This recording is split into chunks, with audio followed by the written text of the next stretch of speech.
ফিরে এলাম বিরতির পর। বিহারে ভোটার তালিকা সংশোধন নিয়ে বিতর্ক ক্রমশ বাড়ছে। বিরোধীদের দাবি, কায়দা করে বিজেপি বিরোধী ভোটারদের বাদ দেওয়া হচ্ছে। ইলেকশন কমিশন অবশ্য বারবার দাবি করেছে পুরো বিষয়টি অত্যন্ত স্বচ্ছভাবে করা হচ্ছে। নিজেদের বৈধ ভোটার প্রমাণ করার জন্য সবাই পুরো সুযোগ পাবেন। কিন্তু এখনো পর্যন্ত বিহারে মোট ভোটার সংখ্যা অর্ধেকের বেশি মানুষ তালিকায় নাম চূড়ান্ত করতে পারেনি। বৃহস্পতিবার শুনানিতে সুপ্রিম কোর্টকে ইলেকশন কমিশন জানিয়ে দিয়েছে আধার কার্ড নাগরিকত্বের প্রমাণ নয়। আগামী বিধানসভা নির্বাচনের আগে বিহারে বিশেষ ভোটার তালিকা সংশোধন প্রক্রিয়ার অগ্রগতি জানিয়ে এক প্রেস বিবৃতিতে নির্বাচন কমিশন জানিয়েছে, বুধবার ৯ জুলাই সন্ধ্যা পর্যন্ত প্রায় ৪.৫৪ কোটি ভোটারের তথ্যসহ ফর্ম সংগ্রহ করা হয়েছে, যা রাজ্যের মোট ভোটারের ৫৭.৫৪%। গত ২৫ জুন থেকে শুরু হওয়া এই বিশেষ সংশোধন প্রক্রিয়ার প্রথম ১৫ দিনের মধ্যেই এই বিপুল সংখ্যক ফর্ম সংগ্রহকে কমিশন তাদের সাফল্য হিসেবেই দেখছে। কমিশনের দাবি, ৭.৯ কোটি ভোটারের জন্য ছাপানো ফর্মের মধ্যে ৯৮% ইতিমধ্যেই বিতরণ হয়ে গিয়েছে। ফলে ২৫ জুলাইয়ের আগেই পুরো প্রক্রিয়া শেষ হয়ে যাওয়ার সম্ভাবনা প্রবল। বুধবারের আগে ২৪ ঘণ্টায় রাজ্য জুড়ে ৮৩.১৩ লক্ষ ফর্ম সংগ্রহ হয়েছে, যা মোট লক্ষ্যমাত্রার ১০.৫২%। কমিশনের তরফে জানানো হয়েছে, ২০০৩ সালের পর বিহারে এটাই সবচেয়ে বড় আকারের সংশোধন অভিযান। এর নেপথ্যে রয়েছে একাধিক কারণ: দ্রুত নগরায়ন, অবিরাম অভিবাসন, নতুন ভোটারদের অন্তর্ভুক্তি, মৃত্যুর তথ্য না জানানো এবং বিদেশি অবৈধ অনুপ্রবেশকারীদের নাম তালিকায় থাকা। নতুন প্রক্রিয়া যাদের নাম ২০০৩ সালের পর হালনাগাদ তালিকায় নেই, তাদের জন্ম তারিখ, মোবাইল নম্বর, অভিভাবকের নাম, একটি সাম্প্রতিক ছবি এবং স্বাক্ষর সহ একটি ঘোষণাপত্র জমা দিতে হবে। এই ফর্মে আগেই ছাপানো থাকবে নাম, ঠিকানা সহ প্রয়োজনীয় তথ্য। তবে এই প্রক্রিয়া ঘিরে উঠেছে একাধিক প্রশ্ন। বিরোধীদের অভিযোগ, বর্ষার মধ্যে যখন রাজ্যের বিপুল সংখ্যক মানুষ দেশ বিদেশে শ্রমিক হিসেবে কর্মরত, তখন এত কম সময়ের মধ্যে ফর্ম সংগ্রহ বাস্তবের সঙ্গে সামঞ্জস্যপূর্ণ নয়। সবচেয়ে বিতর্কিত বিষয়, প্রমাণপত্র হিসেবে নির্বাচন কমিশন Aadhaar card, voter card, MGNREGA card এই সব সাধারণত ব্যবহৃত নথিগুলি গ্রহণ করছে না। এই বিতর্কে ইতিমধ্যে সুপ্রিম কোর্টে একাধিক আবেদন দায়ের হয়েছে। আবেদনকারীদের মধ্যে রয়েছেন সাংসদ, রাজনৈতিক নেতা এবং সমাজকর্মীরা। বিজেপি বিরোধীরা রাজ্য জুড়ে এর বিরোধিতা করছেন। বিহারে বন্ধ ডাকা হয়েছে, রাস্তায় নেমেছে বিরোধীরা, পথ অবরোধ, রেল অবরোধ হয়েছে। রাহুল গান্ধীর নেতৃত্বে হয়েছে ইলেকশন কমিশন দফতর ঘেরাও অভিযান। কংগ্রেস, আরজেডি সহ ইন্ডিয়া ব্লকের সব দলই এর বিরুদ্ধে সরব। কমিশনের পক্ষ থেকে আবারও জানানো হয়েছে, এই সংশোধন প্রক্রিয়া দাঁড়িয়ে আছে ৪টি মূল স্তম্ভের ওপর। ১. প্রতিটি ভোটারের বাড়িতে অন্তত ৩ বার গিয়ে ফর্ম পৌঁছে দিচ্ছেন বুথ স্তরের কর্মীরা। ২. ২৫ জুলাইয়ের মধ্যে জমা পড়া ফর্মগুলিকে যুক্ত করে ১ আগস্ট খসড়া তালিকা প্রকাশ করা হবে। ৩. প্রয়োজনীয় নথি ১ সেপ্টেম্বর পর্যন্ত আপত্তি ও দাবি পর্বে আলাদাভাবে জমা দেওয়া হবে। ৪. ভোটার তালিকা থেকে কারোর নাম বাদ দিতে গেলে সুনির্দিষ্ট কারণ সহ লিখিত আদেশ দিতে হবে ইলেকটোরাল রেজিস্ট্রেশন অফিসারকে। ক্ষুব্ধ ব্যক্তি ডিএম এবং পরবর্তীতে চিফ ইলেকটোরাল অফিসারের কাছে আপিল করতে পারবেন। কমিশনের দাবি, এই পুরো প্রক্রিয়া স্বচ্ছ ও ন্যায়সঙ্গত। তবে বিরোধী দল ও সাধারণ মানুষের একাংশ বলছেন, বাস্তবতা বিচার না করেই এই সংশোধন অভিযান চালানো হচ্ছে, যা এক বৃহৎ অংশের ভোটাধিকার বিপন্ন করতে পারে। বিহারে আগামী বিধানসভা নির্বাচন সংশোধিত ভোটার তালিকা অনুযায়ী হবে। সবথেকে বড় কথা, সামনের বছর পশ্চিমবঙ্গে ভোট। একই ধরনের সংশোধন প্রক্রিয়া এ রাজ্যেও লাগু হবে বলে শোনা যাচ্ছে। High News Network. সবকিছু ঠিক থাকলে চলতি বছরের শেষেই বিহারে বিধানসভা নির্বাচন, আর তার আগেই ভোটার তালিকা সংশোধনের কাজ শুরু করেছে নির্বাচন কমিশন। কিন্তু সেই তালিকাকেই ঘিরে উঠেছে বিস্তর প্রশ্ন। এবার নির্বাচন কমিশনের গাফিলতির বিরুদ্ধে সরব হল তৃণমূল কংগ্রেস। দলের পক্ষ থেকে একটি ফেসবুক পোস্টে দাবি করা হয়েছে, বিহারের মাধেপুরা জেলায় এক মহিলার ভোটার আইডি কার্ডে তার নিজের ছবির পরিবর্তে ছাপা হয়েছে মুখ্যমন্ত্রী নীতিশ কুমারের ছবি। তৃণমূলের দাবি, এই ঘটনা শুধু চাঞ্চল্যকর নয়, বরং ভোটার তালিকা তৈরির কাজ নিয়ে কমিশনের দায়িত্ব জ্ঞানহীনতার পরিচয় পাওয়া যাচ্ছে। সাত সকালে কেঁপে উঠল রাজধানী শহর। দিল্লির পাশাপাশি নয়ডা, গুড়গাঁও, গাজিয়াবাদ, ফরিদাবাদেও কম্পন অনুভূত হয়। রিক্টার স্কেলে কম্পনের মাত্রা 4.1। ক্ষয়ক্ষতির খবর এখনো মেলেনি। বৃহস্পতিবার সকাল 9:04 নাগাদ জোরালো ভূমিকম্পে কেঁপে ওঠে দিল্লি এবং তার পার্শ্ববর্তী অঞ্চল। জাতীয় ভূমিকম্পন পরিমাপ কেন্দ্রে বা ন্যাশনাল সেন্টার ফর সিসমোলজির তথ্য অনুযায়ী এই ভূমিকম্পের কেন্দ্রস্থল ছিল হরিয়ানার ঝাজ্জর জেলার মাটি থেকে মাত্র 10 কিলোমিটার গভীরে। রিক্টার স্কেলে কম্পনের মাত্রা 4.1। দিল্লির পাশাপাশি কম্পন অনুভূত হয়েছে নয়ডা, গুড়গাঁও, গাজিয়াবাদ এবং ফরিদাবাদেও।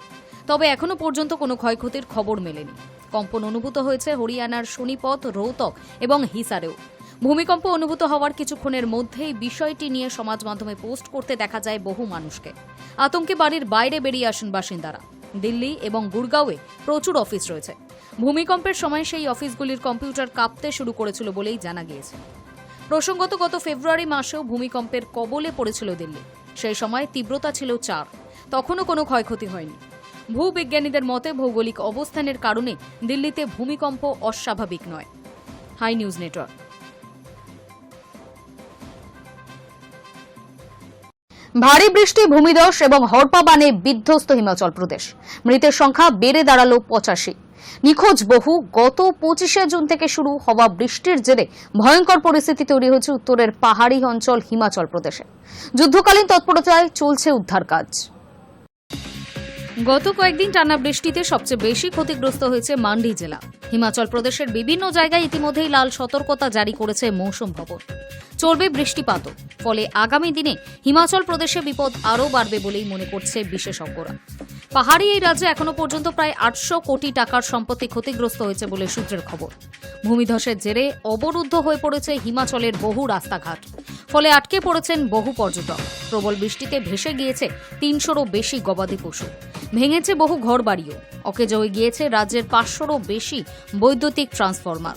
এখনো পর্যন্ত অন্তত 500 জনকে উদ্ধার করেছে বিপর্যয় মোকাবিলা বাহিনী।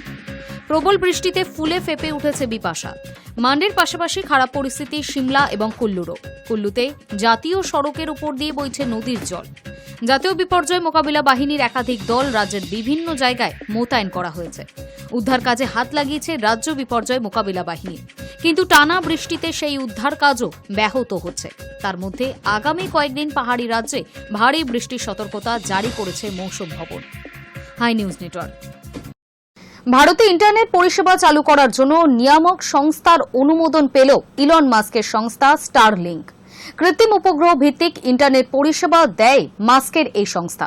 ভারতের জাতীয় মহাকাশ নিয়ামক সংস্থা Indian national space authorisation and promotion centre এর ছাড়পত্র পেয়ে গিয়েছে স্টারলিংক। তবে পরিষেবা চালু করার জন্য সরকারি দফতরের ছাড়পত্র এবং অনুমোদনের প্রয়োজন হবে। ভারতে ইন্টারনেট পরিষেবা চালু করার জন্য নিয়ামক সংস্থার অনুমোদন পেল ইলন মাস্কের সংস্থা স্টারলিংক। 8 জুলাই থেকে 5 বছরের এই ছাড়পত্র দেওয়া হয়েছে। ভারতের নিয়ামক সংস্থা জানিয়েছে স্টারলিংক জেন 1 ব্যবহার করে ইন্টারনেট পরিষেবা দিতে পারবে মাস্কের সংস্থা।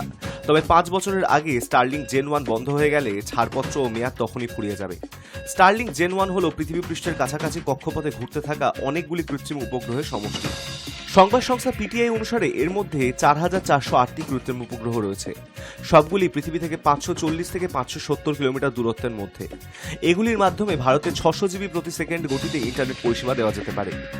স্টারলিংকের ওয়েবসাইটে তথ্য বলছে লো আর্থ অরবিটে অবস্থিত ছোট ছোট স্যাটেলাইটের মাধ্যমে ইন্টারনেট পরিষেবা দিতে থাকে এই সংস্থা।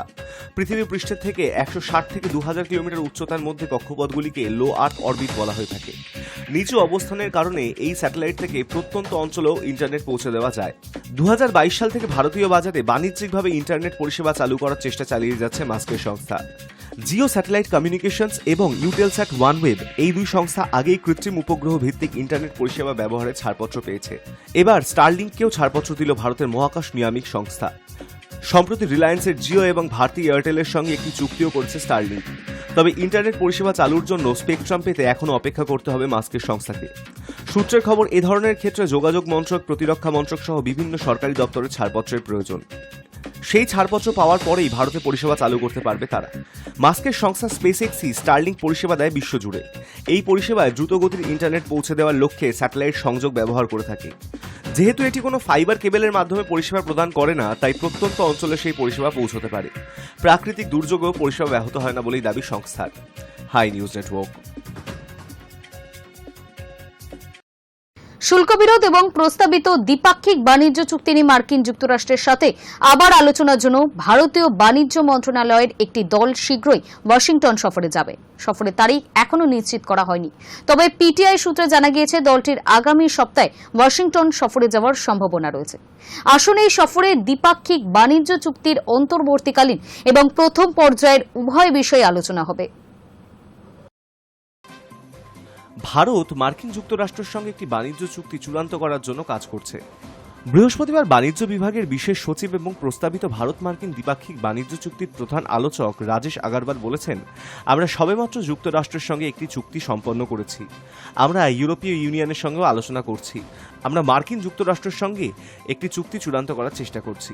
তিনি আরও বলেন যে লক্ষ্য হল এই বছরের সেপ্টেম্বর অক্টোবরের মধ্যে চুক্তির প্রথম ধাপটি সম্পন্ন করা। তার আগে একটি অন্তর্বর্তীকালীন চুক্তি প্রত্যাশিত। আগারওয়াল উল্লেখ করেছেন যে ভারত ২৬টি দেশের সাথে ১৪টিরও বেশি মুক্ত বাণিজ্য চুক্তি সফলভাবে বাস্তবায়ন করবে। তিনি আরও জানান যে ভারত, চিলি এবং পেরু সহ ল্যাটিন আমেরিকার দেশগুলির সঙ্গে বাণিজ্য চুক্তি নিয়ে আলোচনা করছে। আমরা অস্ট্রেলিয়া এবং সংযুক্ত আরব আমিরশাহীর সঙ্গে বাণিজ্য চুক্তি করেছি। আমরা নিউজিল্যান্ডের সঙ্গে আলোচনা করছি। এই মাসের শুরুতে প্রধান আলোচক রাজেশ আগারওয়ালের নেতৃত্বে একটি ভারতীয় দল ওয়াশিংটনে পূর্ববর্তী আলোচনার একটি পর্ব শেষ করেছিল। ভারত এবং আমেরিকা কয়েক মাস ধরে আলোচনা চালিয়ে যাচ্ছে সেপ্টেম্বর অক্টোবরের মধ্যে দ্বিপাক্ষিক বাণিজ্য চুক্তির প্রথম পর্যায়ের কাজ চূড়ান্ত করার লক্ষ্যে। ভারতের লক্ষ্য তার কর্মীচালিত খাত, বিশেষ করে টেক্সটাইল এবং ইলেকট্রনিক্সের জন্য মার্কিন যুক্তরাষ্ট্রের বর্ধিত বাজারের সুযোগ নিশ্চিত করা। পরিবর্তে মার্কিন যুক্তরাষ্ট্র ভারতে জিনগতভাবে পরিবর্তিত ফসল এবং গবাদি পশুর খাদ্য রপ্তানির অনুমতি চায়। মূলত এই দাবিগুলি সমস্যা তৈরি করেছে, বিশেষ করে যেহেতু অনেক ভারতীয় কৃষক জীবিকা নির্বাহের জন্য কৃষিকাজের ওপর নির্ভরশীল। ইতিমধ্যে আমেরিকা আমদানি শুল্ক 10% নিচে কমানোর বিরোধিতা করে চলেছে। এই সফর অত্যন্ত গুরুত্বপূর্ণ, বিশেষ করে যেহেতু মার্কিন যুক্তরাষ্ট্র ভারতীয় পণ্যের ওপর অতিরিক্ত শুল্ক স্থগিতের মেয়াদ 1 আগস্ট পর্যন্ত বাড়িয়েছে, যা বর্তমানে 10% নির্ণয় করা হয়েছে। এর আগে ট্রাম্প 2025 সালের এপ্রিলে ভারতীয় আমদানির ওপর 26% শুল্ক আরোপের ঘোষণা করেছিলেন, কিন্তু 10 এপ্রিল থেকে শুরু করে 90 দিনের জন্য সাময়িকভাবে এই হার কমানো হয়েছিল। সোমবার ট্রাম্প থাইল্যান্ড, মায়ানমার, বাংলাদেশ, দক্ষিণ কোরিয়া, জাপান সহ 14টি দেশের জন্য নতুন শুল্ক ঘোষণা করার পর বলেছিলেন যে মার্কিন যুক্তরাষ্ট্র ভারতের সঙ্গে একটি চুক্তি করার কাছাকাছি। 1 আগস্ট থেকে থাইল্যান্ড, মায়ানমার, বাংলাদেশ, দক্ষিণ কোরিয়া এবং জাপান সহ 14টি দেশের জন্য নতুন শুল্ক আরোপের কথা ঘোষণা করা হয়েছে। High News Network. বাণিজ্য চুক্তি নিয়ে নয়াদিল্লি ওয়াশিংটন আলোচনার আবহে আরও 6টি দেশকে শুল্ক চিঠি পাঠালেন মার্কিন প্রেসিডেন্ট ডোনাল্ড ট্রাম্প। এদের মধ্যে ইরাক, আলজেরিয়া ও লিবিয়ার পণ্যের ওপর 30%, ব্রুনেই এবং মলডোভার উপর 25% এবং ফিলিপিন্স থেকে আমদানি করা পণ্যে 20% চাপানো হতো বলেই মার্কিন বাণিজ্যের দফতর জানিয়েছে। বুধবারই শেষ হয়েছে মার্কিন প্রেসিডেন্ট ডোনাল্ড ট্রাম্পের পারস্পরিক শুল্ক স্থগিত রাখার 90 দিনের সময়সীমা। যদিও মার্কিন বাণিজ্য সচিব হাওয়ার্ড লুটনিক ইতিমধ্যেই জানিয়ে দিয়েছেন বুধবার স্থগিতাদেশের মেয়াদ শেষ হওয়ার পরেই বর্ধিত শুল্ক কার্যকর হয়নি। তিনি বলেছেন নতুন হারের শুল্ক 1 আগস্ট থেকে কার্যকর হবে। তবে প্রেসিডেন্ট ট্রাম্প এখন থেকেই শুল্ক হার এবং চুক্তি চূড়ান্ত করবেন। সেই প্রক্রিয়া মেনেই বিভিন্ন দেশে পর্যায়ক্রমে শুল্কের হার জানিয়ে চিঠি পাঠাচ্ছেন ট্রাম্প। এপ্রিলে তিনি সব দেশের পণ্যের ওপর 10% শুল্ক বসানোর ঘোষণা করেছিলেন। নতুন ব্যবস্থায় তার পরিবর্তন হয়েছে। ট্রাম্পের নতুন ঘোষণায় শুল্ক কমেছে Kazakhstan, Laos, Myanmar, Tunisia, Serbia, Cambodia এবং বসনিয়ার। কাজাখস্তানের ওপর শুল্ক 27% থেকে কমিয়ে 25% হয়েছে, লাওসের 48% থেকে কমে হয়েছে 40%, মায়ানমারের ক্ষেত্রে 44% থেকে কমিয়ে 40% করা হয়েছে। এই রকমইভাবে তিউনিশিয়ার 28% থেকে কমে হয়েছে 25%, সার্বিয়ার 37% থেকে কমে 32%, কম্বোডিয়ায় 49% থেকে কমে 36% এবং বসনিয়ার 35% থেকে কমে 30% হয়েছে। ট্রাম্প সোমবার ব্রিক্স গোষ্ঠীভুক্ত দেশগুলির ওপর 10% বাড়তি শুল্ক আরোপের হুঁশিয়ারিও দিয়েছেন। রাশিয়া, চীন, ব্রাজিলের পাশাপাশি ভারতও ব্রিক্স জোটের সদস্য। ওয়াশিংটনের সঙ্গে ইতিমধ্যেই বাণিজ্য চুক্তি সেরে ফেলা চীন ছাড় পেলেও ভারতের ক্ষেত্রে কি হবে তা এখনও অনিশ্চিত। High News Network. পূর্ব ইউক্রেনের ডনবাসের নতুন একটি শহর দখলের দাবি করল রাশিয়া। সেই সঙ্গে মস্কোর দাবি গত 24 ঘন্টার সামরিক অভিযানে ইউক্রেনের অন্তত 1280 জন সেনার মৃত্যু হয়েছে। রুশ প্রতিরক্ষা মন্ত্রকের বিবৃতিতে দাবি করা হয়েছে, ডনেটস্ক এলাকার গুরুত্বপূর্ণ জনপদ টলস্টয় মুক্ত করেছে তাদের সেনা। সে দেশের সংবাদ মাধ্যম তাস জানিয়েছে, কিনজেল হাইপারসনিক ক্ষেপণাস্ত্র এবং ড্রোন হামলাতেই এই সাফল্য মিলেছে। মঙ্গলবার রাত থেকে রাজধানী কিভ সহ ইউক্রেনের অন্য কয়েকটি বড় শহরেও দফায় দফায় ক্ষেপণাস্ত্র ও ড্রোন হামলা চালিয়েছিল রুশ সেনা। ইউক্রেনের ভূখণ্ডের অংশ হলেও ডনবাসের সংখ্যাগরিষ্ঠ বাসিন্দা এই জাতিগোষ্ঠীভাবে রুশ। তাদের তৈরি মিলিশিয়া গোষ্ঠীগুলি সক্রিয়ভাবে মস্কোর পক্ষেই লড়াই করেছে সেখানে। রাশিয়ার প্রেসিডেন্ট ভ্লাদিমির পুতিন ওই অঞ্চলকে পৃথক প্রজাতন্ত্র হিসেবেও ঘোষণা করেছিলেন 2 বছর আগে। গত কয়েক মাস ধরেই ডনবাস অঞ্চলে সক্রিয় মস্কোপন্থী মিলিশিয়া গোষ্ঠীগুলির সহায়তায় ইউক্রেন ফৌজের অবস্থানের ওপর আকাশ ও স্থলপথে ধারাবাহিক হামলা চালাচ্ছে পুতিনের সেনা। পাশাপাশি ধারাবাহিকভাবে চলছে ড্রোন এবং ক্ষেপণাস্ত্র হামলা। ডনবাসের পতন হলে ইউক্রেনের অন্যতম বড় শহর বাখমুট কার্যত রুশ ফৌজের ঘেরাটপে পড়ে যাবে। High News network. ইলন মাস্কের এক্সের সিইও পদ থেকে ইস্তফা দিলেন লিন্ডা ইয়াক্কারিনো। প্রায় 2 বছর ধরে সংস্থাকে নেতৃত্ব দেওয়ার পরে বুধবার আচমকাই এক্স ছাড়ার ঘোষণা করলেন তিনি। মাস্কের সংস্থার কৃত্রিম মেধাভিত্তিক চ্যাটবট গ্রোক নিয়ে সম্প্রতি বারবার বিতর্ক ছড়িয়েছে। গত মঙ্গলবারও বিতর্ক ছড়ায় গ্রোক নিয়ে। ঘটনাচক্রে এই বিতর্কের মাঝেই এক্স ছাড়ার সিদ্ধান্ত নিলেন ইয়াক্কারিনো। যদিও দুটি ঘটনার মধ্যে কোনো যোগসূত্র রয়েছে কিনা তা এখনো স্পষ্ট নয়। মঙ্গলবার গ্রোক চ্যাটবট ব্যবহারকারীদের অনেকেই অভিযোগ তোলেন, বিভিন্ন প্রশ্নের জবাবে তারা ইহুদি বিদ্বেষী উক্তি পাচ্ছেন। এমনকি তুরস্কের প্রেসিডেন্ট তায়েব এরদোগানকেও সম্প্রতি অপমান করার অভিযোগ উঠেছে গ্রোকের বিরুদ্ধে। ওই ঘটনার জেরে গ্রোকের নির্দিষ্ট কিছু বিষয়বস্তুকে তুরস্কে নিষিদ্ধ করার নির্দেশ দিয়েছে সেদেশের আদালত। তবে তুরস্ক সরকার চাইছে যে সেদেশে গ্রোক পুরোপুরি নিষিদ্ধ করে দিতে। এক্সের কৃত্রিম মেধা নিয়ে ভারতেও কম বিতর্ক হয়নি। ব্যবহারকারীদের হিন্দিতে গালিগালাজ করার অভিযোগ উঠেছে এক্সের কৃত্রিম মেধা পরিচালিত চ্যাটবট গ্রোকের বিরুদ্ধে। 2023 সালের জুন থেকে টুইটারের সিইও পদে কাজ করছিলেন ইয়াক্কারিনো। সংস্থার নাম বদলের পরেও তিনি রয়ে যান সিইও পদে। বর্তমানে মাস্ক কৃত্রিম মেধাভিত্তিক পরিষেবায় আরও বেশি নজর দিতে শুরু করেছেন।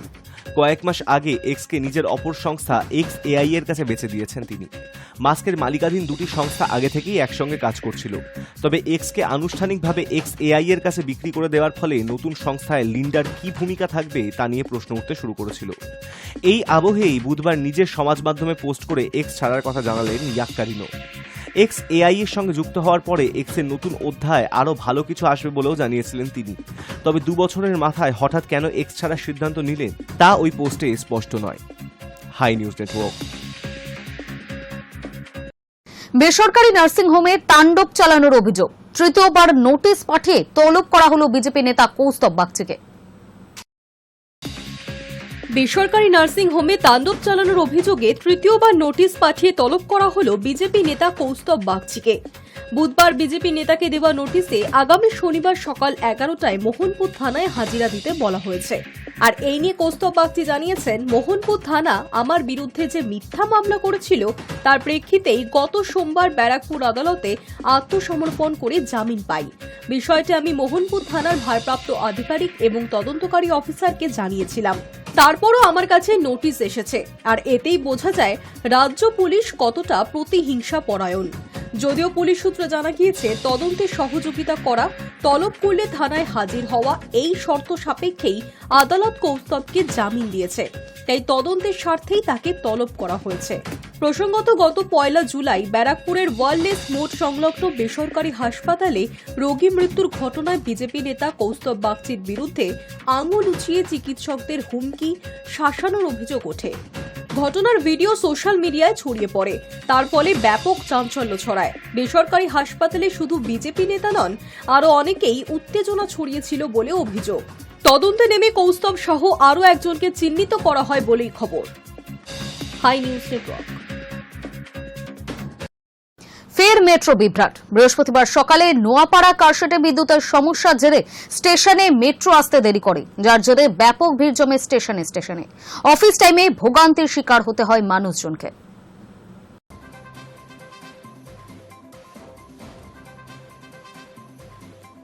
ফের দিনের ব্যস্ত সময় মেট্রো বিভ্রাট। ব্লু লাইনের পরিষেবা আংশিক ব্যাহত। বৃহস্পতিবার সকালে নোয়াপাড়া কারশেটে বিদ্যুতের সমস্যার জেরে বিভিন্ন স্টেশনে মেট্রো আসতে দেরি করে, যার জেরে ব্যাপক ভিড় জমে স্টেশনগুলিতে। যাত্রীদের অভিযোগ, অফিস টাইমে সমস্যায় পড়তে হয় তাদের। মেট্রো সূত্রের খবর, এদিন সকাল 8টা নাগাদ নোয়াপাড়া কারশেটে থার্ড লাইনে সমস্যা দেখা যায়। ফলে কারশেট থেকে মেট্রো রেকগুলিকে লাইনে আনতে সমস্যা হচ্ছিল। ফলে দক্ষিণেশ্বর থেকে দমদম পর্যন্ত পরিষেবায় সমস্যা হয়। মেট্রো কর্তৃপক্ষের দাবি, দুটি নির্ধারিত সময়ের মেট্রোর মধ্যে একটি দমদম থেকে দক্ষিণেশ্বর পর্যন্ত যাচ্ছিল, কিন্তু এর প্রভাবে পড়ে প্রায় সব স্টেশনই। যাত্রীদের অভিযোগ, ব্যস্ত সময় দুটি মেট্রোর মধ্যে অনেকটা সময়ের ব্যবধান থাকছিল। ফলে স্টেশনে স্টেশনে ভিড় জমছিল, অত্যাধিক ভিড় হচ্ছিল মেট্রোতেও। তাদের আরও দাবি, প্রায়শই কলকাতা মেট্রোয় এই ধরনের সমস্যা তৈরি হচ্ছে, যার জেরে নিত্যযাত্রীদের সমস্যায় পড়তে হচ্ছে। অত্যাধিক ভিড়ে যাত্রীরা অসুস্থও হয়ে পড়ছেন। প্রসঙ্গত, গত 30 তারিখ সকালেও ব্যাহত হয়েছিল পরিষেবা। চাঁদনীচক ও সেন্ট্রাল স্টেশনের মাঝে লাইনের ওপর জল জমে গিয়েছিল, যার ফলে ময়দান থেকে কবি সুভাষ এবং গিরিশ পার্ক থেকে দক্ষিণেশ্বর পর্যন্ত চলছিল মেট্রো। মাঝের অংশে বন্ধ ছিল মেট্রো পরিষেবা। High News network.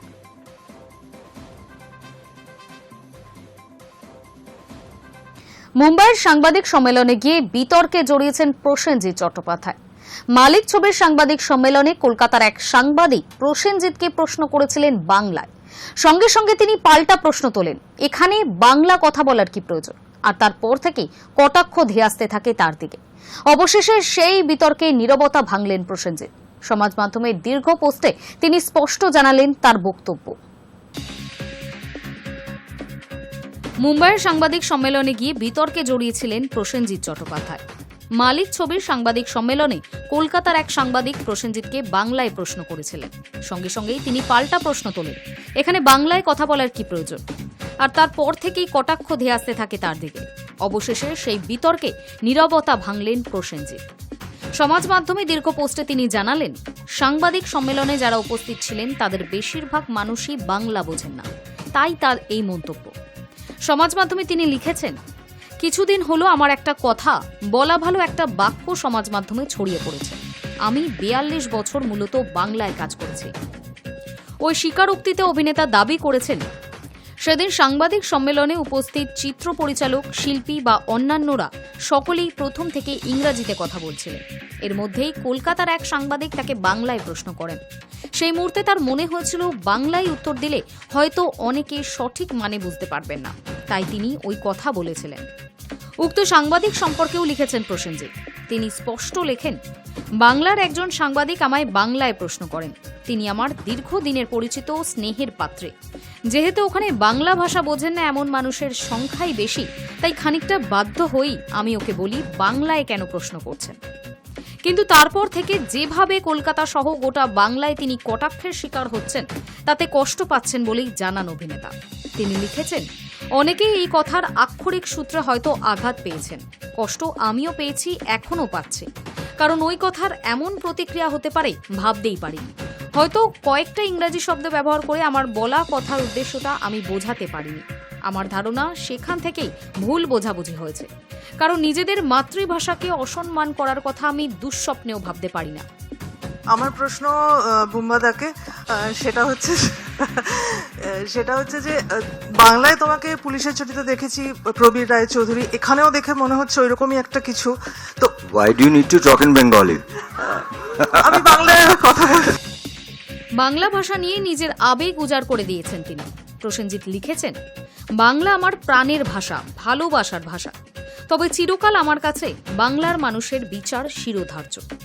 জীবনের শেষ দিন পর্যন্ত এই ধারণা অটুট থাকবে। তবে শেষে যেটা না বললেই নয়, আমি এটুকু বুঝেছি আমার বলা কথায় আপনাদের যথেষ্ট আঘাত লেগেছে, তাই আমি দুঃখিত। High News Network. News today এখনকার মতো এই পর্যন্তই। নজর রাখুন হাই নিউজে, নির্ভীক নিরপেক্ষ।